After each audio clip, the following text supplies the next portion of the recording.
Hi, I'm John Moscow. And I'm Amy Halpern-Laff. Welcome to Ethical Schools. Our guest today is Dr. Kim Butler, Associate Professor of History and Africana Studies and Director of the Certificate Program in Africana Studies at Rutgers University, a former president of the Association for the Study of Worldwide African Diaspora. Dr. Butler is author of Freedoms Given, Freedoms Won, as well as numerous articles and book chapters. Welcome, Kim. Hi, well, thank you very much. It's great to be here. What is Africana Studies? Africana Studies is sort of synonymous with Black Studies, but the reason why the name Africana was chosen, let me back up a little bit. Black Studies got started as a result of protests in the 1960s, where the Black student movement basically organized to fight for greater inclusion of Black students in universities. They fought also for inclusion of the study of Black people and people of color in the curriculum. And as a framework for that, they fought for Black Studies / Africana Studies. And the name Africana Studies refers to sort of the global African community. So it is Africa and the African diaspora. So it's a little bit broader than just African American studies based in the United States. It really takes into consideration all the interrelationships with Africa and the diaspora. So it's a little bit different from ethnic studies in that it's a global focus.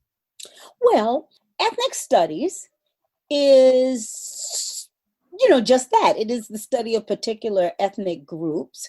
And in a lot of schools, they consider Black studies as just another of the ethnic groups that are being studied. But in terms of Africana Studies as a discipline, the mandate is a little bit broader, because if you think about it, a lot of times, one of the things that I always hear from my students is, why didn't they teach us that? We'll talk about some aspect of Black history, and they'll say, wow, they never told us about this. They never told us about him or her. And that's what we're about. We're really interrogating, like, how is knowledge produced? There is a problem if we have systems of education that manage to leave out a whole chunk of the human population. And so we have to, in addition to just studying the Black experience, we have to study the way knowledge is produced. Because if we just do the same things that people have been doing all along, we'll produce the same kind of information. So what we do is figure out, well, what is it that we need to shift so that we're opening up our lens to see a little bit more? And so it is more than just the study of Black people. It's also that. And there's one more element of it. And this is actually very connected to what you guys do, which is, Blackness is really kind of the product of, Africa's a huge continent, right? We cover many nations, many cultures and languages and everything. What unites us is the history of the growth of capitalism, slavery, colonialism, racism, white supremacy. All that stuff winds up defining what it means to be Black in the world today. And so we have had to contend with some of the most fundamental systems of hierarchy and oppression in modern history. And so, but yet we survive. And so part of what we get from study of Africana Studies is, how do people take on systems of oppression that are designed to destroy them? And how do they challenge them? How do they manage to find a way through that they can still somehow do things like create jazz and do things like, the fabulous arts and cultures that we create, or the systems of spiritual resistance, or any of the other things that Black people have done to, fight against the ways in which we were designed to just be commodities. So there's a lot to take from the study of Africana Studies. And you've also talked about how the history of Black people, as you just sort of mentioned, is so fundamental to the history of capitalism and the history of the modern world and how it developed, so that it's not only the study of the effects on Black people, but the ways that the whole structures of the world have come out of the development of slavery and capitalism. Exactly. I mean, you cannot understand capitalism fully if you do not understand its relationship to the taking of African labor and the taking of indigenous land.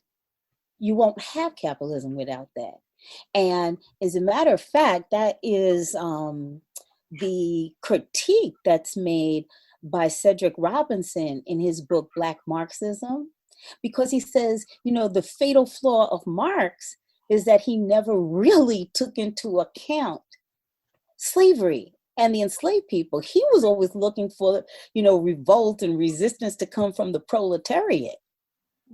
That's not where it was going to come from. Think about it, and this is another thing that has come up in like the Black political scholarship, the political tradition is that, or the Black radical tradition is another way to say it, is that if you really think about it, who had the most to gain from resisting the system? It's the people who were completely enslaved. And so that's where your natural class of resistance was. And Marx never really, really grappled with how fundamental slavery was to capitalism. Kim, often ethnic studies are intended mainly for the particular ethnic group being studied. Should all students take Africana Studies? Oh my goodness, yes. I mean, let me put it this way. If you are a student who is, first of all, want to understand the society in which you live, I mean, my goodness, look at this year, right? So many people have been wringing their hands about, oh my goodness, why are all these people in the streets? Why is it that we can't seem to get around the corner with these, racial problems? And they're looking to do things like do sensitivity training with police. And it's much deeper than that. So if you just want to put a little bow on it and put a little money behind it and get a little ribbon and say, oh, I did something for diversity, then sure, fine, do that. But if you really are about fundamental change, you all had something on your website that said one of the things that y'all are about is how do we dismantle oppression? Well, how can you dismantle a system if you don't truly understand its nature and how it works, its origins? So if you're really about dismantling oppression, you got to go and grapple with that understanding, that fundamental understanding. And the thing that's a little bit of a challenge is that we are so used to these little soundbite explanations of everything. I don't have like 3 bullet points that I can give you. I can't sit there and do, Deepak Chopra has all these nice little ways of little packaging his little stuff. And I tell my students, I want to teach you all the history of slavery. That I cannot do it in 1 class. I can't do it in 2. It might take us a good 3 weeks just for you to be at a point where, and this is my thing too, can anybody explain why was it that people got slaves from Africa? And I always tell my students, you have to give me more than, well, the colonists needed slaves, so they went to Africa. Well, what's the logic there? That just says Africa. I always say Africa is not the 7-Eleven for slaves. I need a slave. Let me go on to Africa. Why? Right? And to tell that story is to tell the story of the birth of capitalism from what was feudalism. And you need to bring in there the whole growth of global trade and industrialization and colonial expansion. It's a complicated story. And a lot of times people do not carve out the time it takes to really understand it. So they want quick answers. They want to go on NewsHour or Fox News or MSNBC and stand up there and rattle off, oh, this is what's going to fix the problem. It's a problem that goes back 500 years. You can't explain a 500-year problem in 5 minutes. So that actually leads into my next question. I mean, you started to answer it, and it's a huge question, actually, is how could high schools do a better job of teaching about the African diaspora? And yes. Go ahead. Wow. There's a lot they could do. It's somewhat of a challenge because we tend to teach things in isolation that we're really in conversation. So like we might have a unit on the Middle Ages, and then a unit on the Enlightenment, and then a unit on something else. And the world was very interconnected. So, if we're understanding why it is that so many Africans left the continent and went to other places, there are actual connections to things like the Crusades, things like the great expansion of Islam across North Africa, and all of the history of sugar cultivation. And all of those things are taught in very sort of disparate kind of units. So that's a little tough. One easy thing they could do is to understand that, when you're talking about the Black experience in America, it's really the whole hemisphere of the Americas. Even if you were just to contextualize the fact that the number of Africans that came to the United States is only about 5% of the total. I mean, even if students were just to understand that much, that there are a whole lot more Black people in places like Brazil and the Caribbean and Colombia, that is just something in and of itself that many people do not learn. I did not know that there were Black people in Brazil until I was 20 years old and a junior in college. So it just blew my mind. That's helpful. And also they need to understand that experience did not begin in 1619 with the English and their colony. It began much, much earlier in the 1400s with the Portuguese. And what we have here is built and modeled after what was started there. And, listen, I'll give you something. We have the African Burial Ground in New York City. And there's an interesting thing. If you go there and you look at that plaque of the names of some of the very first Africans, they've got Dutch names and Brazilian names and African names, and that just speaks to the interconnectedness. The Dutch brought them there when they got defeated in Brazil. All of these connections are very hard to talk about when we have an approach to a curriculum that is very, very rigid about the kinds of units that I guess social studies breaks up learning into. And so I wish that there was a little bit more freedom to follow the story the way it really developed. So in addition to the presence of Africans throughout the Western Hemisphere, why do you think that high schools, at least most high schools, I think, teach so little about the Western Hemisphere in general? That it's so Eurocentric in that perspective. Has that been your experience in terms of the students that you get, of what their knowledge is of the Western Hemisphere when they come to you? That it's Eurocentric. Well, yeah, it's Eurocentric. It's US centric. But why is, and here I'm going back to my high school experience, which was a long time ago, but everything I learned was in terms of the US vis-a-vis Europe. And it was only very, very vague that the US was part of this huge continent that goes all the way down to the tips of Chile. We didn't look southward or northward for that matter. We only looked eastward. So is it your sense that that's still the case? Or do you think that high schools are doing a better job of teaching, say, about Brazil or about the history of Central America? Well, my students, I teach at Rutgers, which is a public university. We tend to get a lot of students from the public school system in New Jersey.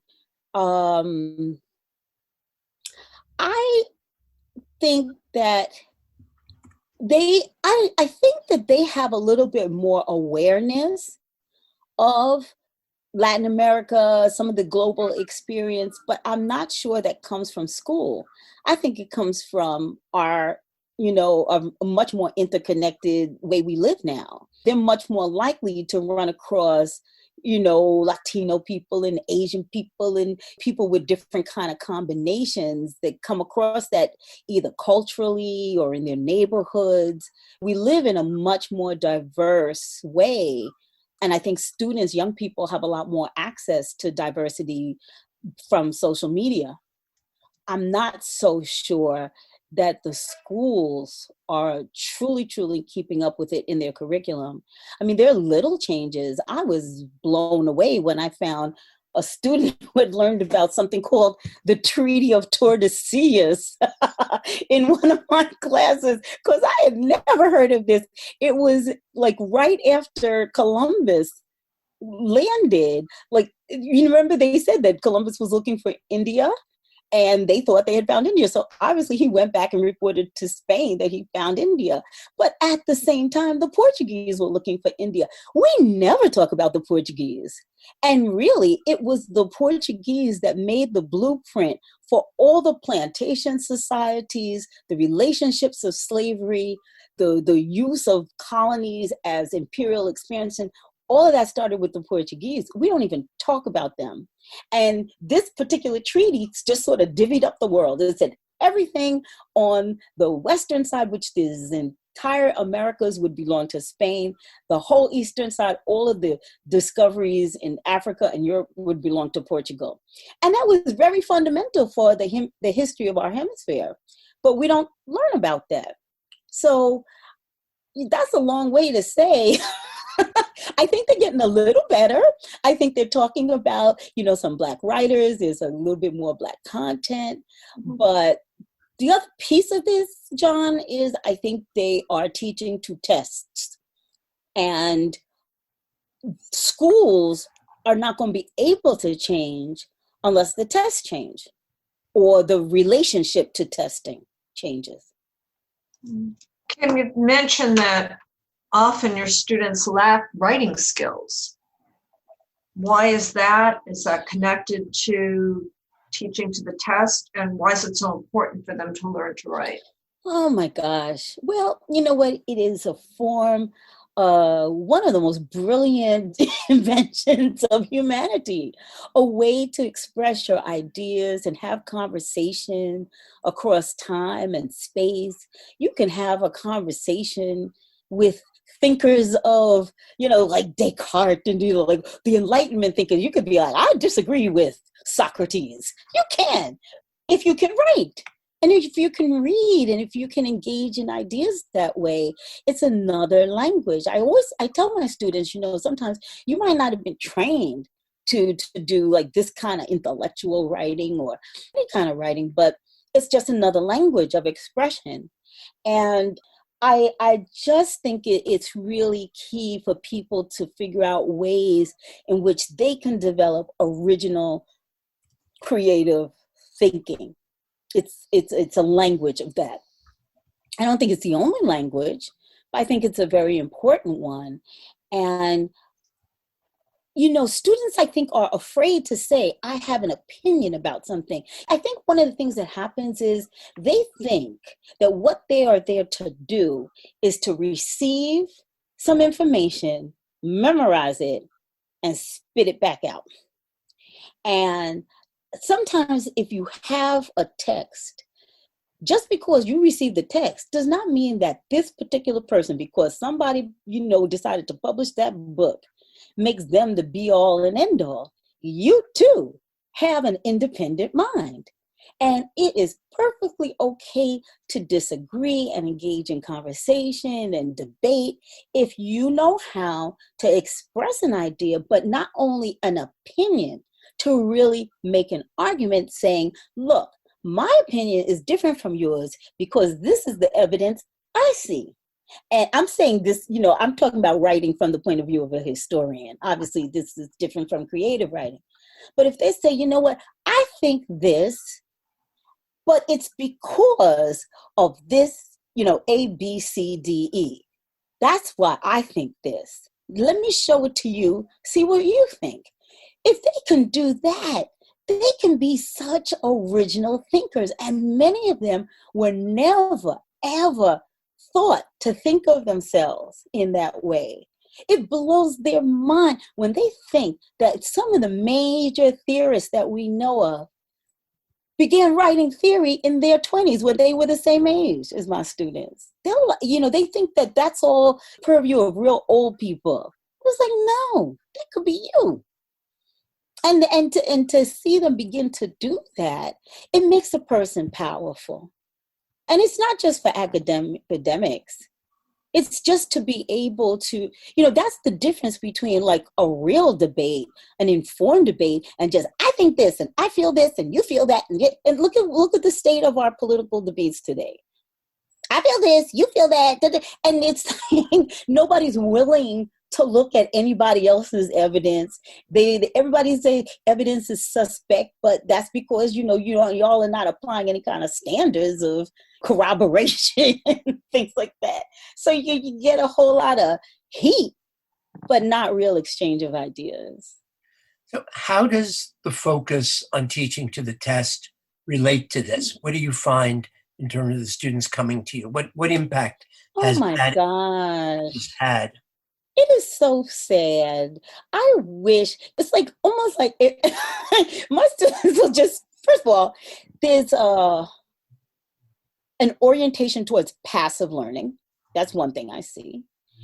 And it's so funny, if I say something is going to be on the test, everybody immediately perks up and starts writing madly.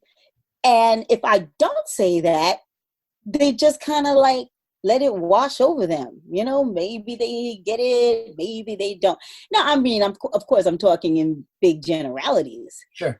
But I grew up in experimental education. I'm a child of the beautiful, they don't never really had a name for people who grew up in the 70s, but it was sort of, I think the only thing they called us was the me generation. I guess every generation is a me generation, but in the 70s, it was great because when I went to school, it was like right after all of the new thinking of the 60s, right? All the hippies and thinking, break down everything, change everything.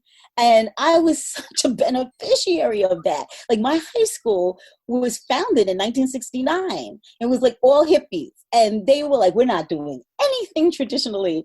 And they really gave a lot of alternatives to testing. I went to a college that had no majors, no grades, no like formal testing. And it was beautiful. And I really wish students would have at least some space. I understand tests are necessary, but I really wish they would have some space to just learn for learning's sake. Let their minds just go where they want to go and just take away all the extra baggage we put on the learning process. And I really try to bring back to my students just some genuine excitement and joy about learning something new and working out your brains and, taking yourself and imagining different things, letting the conversation go in other directions. I really wish, we could open that up. Actually, one other thing I'll say to you, I just got an email at work today saying students are stressed out because since we're online, a lot of professors are thinking, well, the only way we can know that they're not cheating and whatnot is give them all these tests and assignments and tests and this and that and online assessments, and they're driving the poor students crazy. And they've even asked professors to back off a little bit. And I had already figured that this semester was going to be a wash. So I said, you know what, we're going to just kind of take it easy and have some sessions that is just, you don't have to read. We're just going to come in, discuss something, watch something, just take a little break. And I think the students really appreciate that. And I wish that they could have a little bit more opportunity to just have some no stakes engagement with something. Yeah.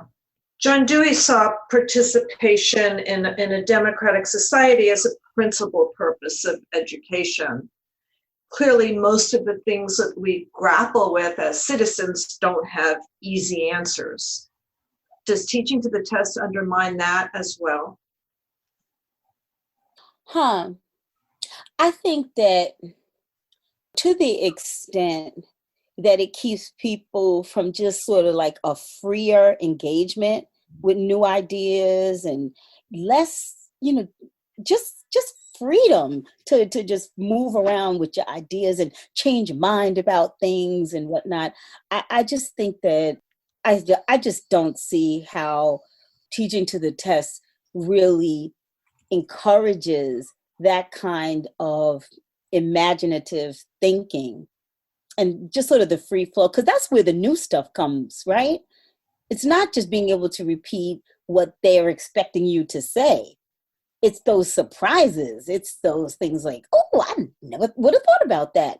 But if you don't allow that to be an answer, and certainly, it's one thing if a teacher is grading it. It's another thing if it's a Scantron that can't even take into account like the little side note that a student might want to express. Where's the wiggle room for the new ideas? That's just turning out cogs.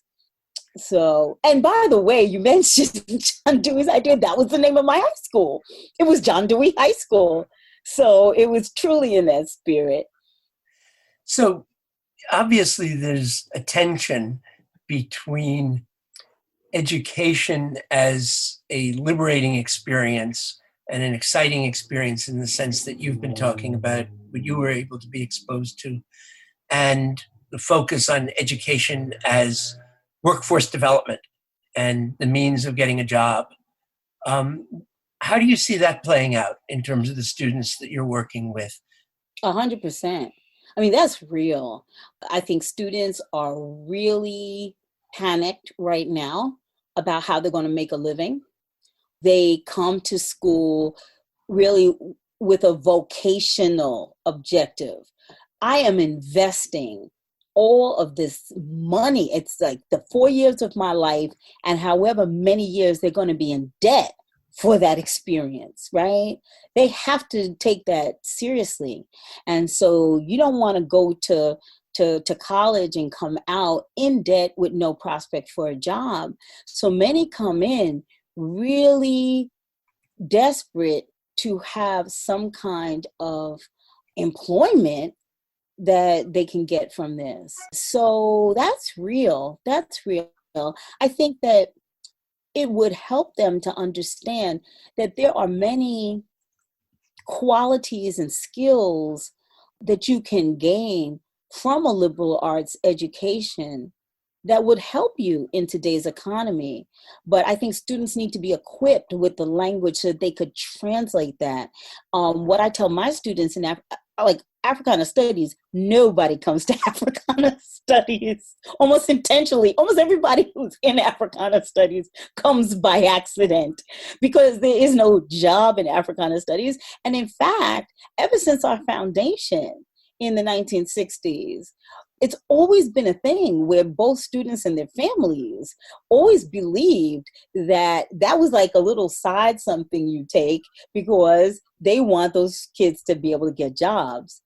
So what I tell them now is that because Africana does teach you to think outside of the box, teach you to find things that you might not have seen using conventional methods, that's actually a great skill set for developing your own job, developing your own way in the world, which is what increasingly a lot of young people are having to do as our, sort of corporate base is somewhat collapsing and those jobs are shrinking. And I think that not only in my discipline, but in a lot of other disciplines that are like English and things like that, literature, philosophy even, if we can help students understand what they can take from that and translate that into a life skill, I think that's a good medium. I mean, we're never going to get people to just say, you know what, I just love to study medieval art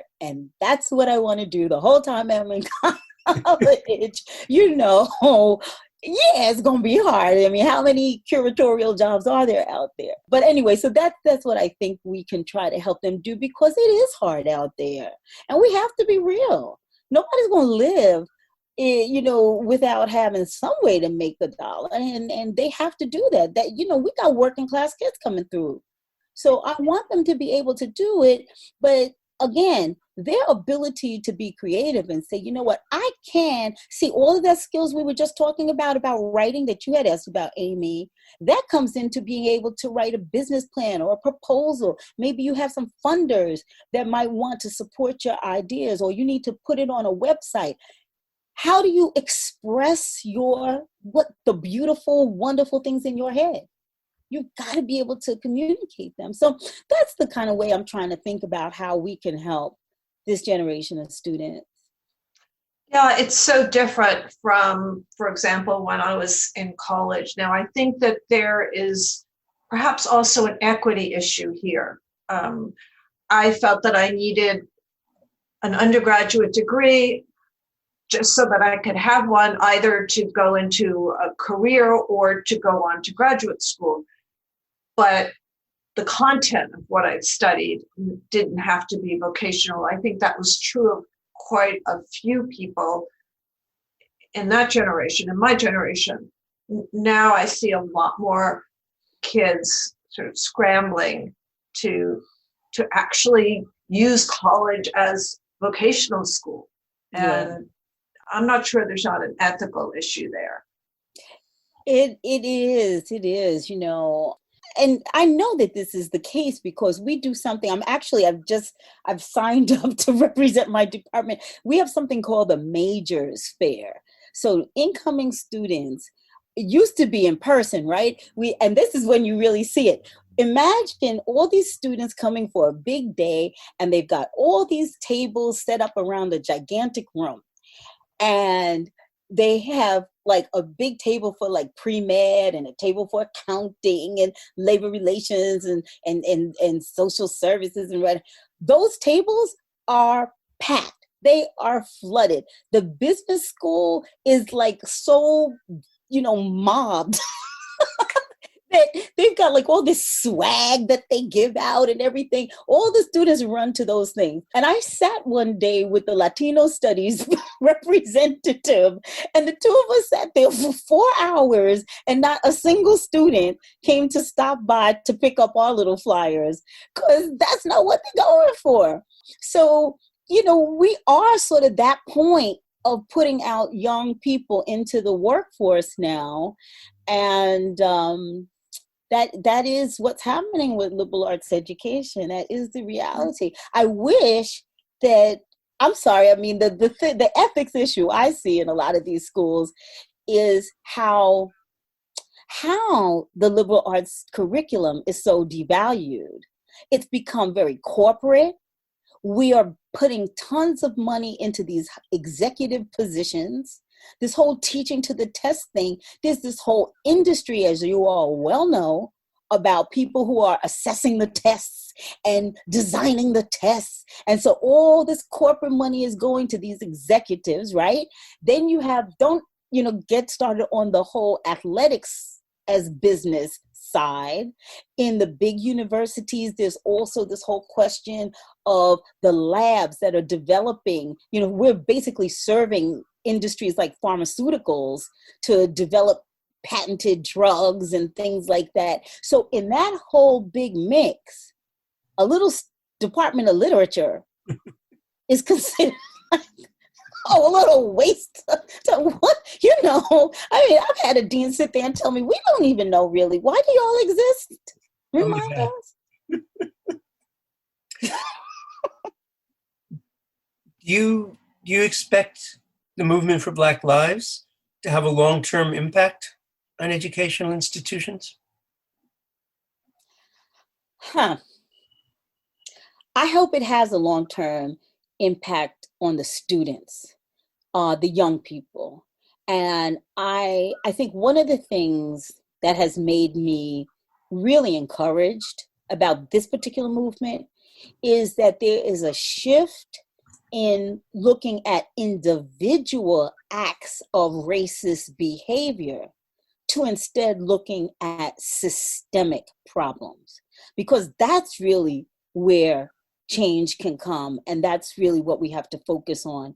Individuals are going to act however they act, but it is the systems that we need to really address. Because, in some ways, who cares what you feel about me, as long as the system is not structured against me? I'll deal with you one-on-one as a person, but don't make the system such that I cannot enter certain spaces. I cannot take certain types of positions or influence certain types of policy decisions, right? We need to be able to have a lot more people sitting around important tables.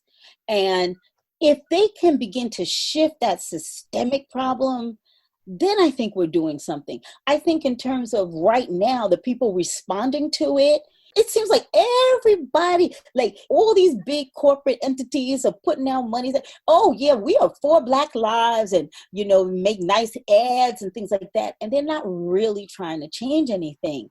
But if the people understand that, we're not going to accept this window dressing anymore, we want real change, then I will feel like we're getting somewhere. Thank you so much, Dr. Kim Butler of Rutgers University. Thank you, guys. You all, I have to say, first of all, y'all are doing absolutely fabulous work. We don't think enough about education and how we are educating. And as you say, the ethics involved in the work of educating, it is so vitally important. It's just another example of the ways in which we value certain things in our society. And education is so vitally important. We are preparing an entire generation. Whatever we do with them is going to shape the world that is to come. And this is absolutely precious. We think about a brain surgeon, right? What is a brain surgeon? A brain surgeon has your brain in their hands. And we say, oh my gosh, this is so precious. This person should be paid thousands and thousands of dollars and held up on high. We hold brains in our hands. Wow. We have to stop and think about that. That is so true. And thank you, listeners. If you enjoyed this podcast, please share it with a friend or colleague. Subscribe wherever you get your podcasts and give us a rating or a review, because it helps other people to find the show. Check out our website, ethicalschools.org, for more episodes and articles, and subscribe to our monthly emails. We post annotated transcripts of our interviews to make them easier to use in workshops and classes. And we work with consultants to offer customized social emotional learning programs with a focus on ethics for schools and youth programs in the New York City area. You can contact us at hosts@ethicalschools.org. We're on Facebook, Instagram, and Twitter at Ethical Schools. And our editor and social media manager is Amanda Denchi. Until next week.